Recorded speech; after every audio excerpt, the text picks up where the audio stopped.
இதுவரை 9 ஆண்டுகளாக திருமதி சென்னை என்ற திருமணமான பெண்களுக்கு அழகு ராணி போட்டி நடத்தப்பட்டு வந்தது. இந்த போட்டி இனி தமிழகம் முழுவதும் முக்கிய நகரங்களில் நடத்தப்பட்டு திருமதி தமிழகம் என்ற அழகு ராணி தேர்வு செய்யப்பட உள்ளார். இதற்கு முன்னோட்டமாக சென்னையில் திருமதி சென்னை அழகி போட்டி நடந்தது. இதில் குறைவான எண்ணிக்கையில் மட்டுமே திருமணமான பெண்கள் கலந்து கொண்டனர்.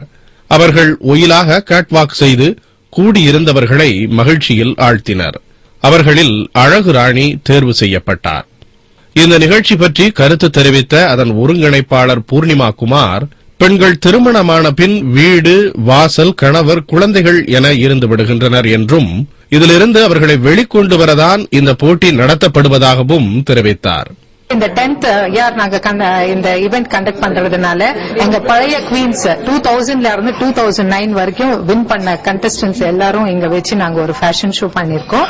இந்த வருஷம் நாங்க 2 ஸ்பெஷல் திங்ஸ் பண்ணிட்டு இருக்கோம். இதுக்கு முன்னே 40 இயர்ஸ் நாங்க ஏஜ் லிமிட் கொடுத்திருந்தோம். இந்த வாட்டி அந்த ஏஜ் லிமிட் இல்ல.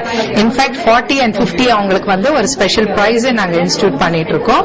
அண்ட் இந்த வாட்டி ஈவென்ட் சென்னை மாத்திரமே இல்லாம ஆல் ஓவர் தமிழ்நாடு வரலாம். இந்த நிகழ்ச்சியில் தமிழகம் முழுவதும் பெண்கள் கலந்து கொள்ள வேண்டும் என்றும் திருமதி தமிழகம் இறுதிப் போட்டி டிசம்பர் 11ஆம் தேதி நடைபெறும் என்றும் பூர்ணிமா குமார் தெரிவித்தார். அழகு ராணிகளின் அணிவகுப்பை பார்க்க இப்போதே இடம் பிடிக்க தோன்றுகிறதோ?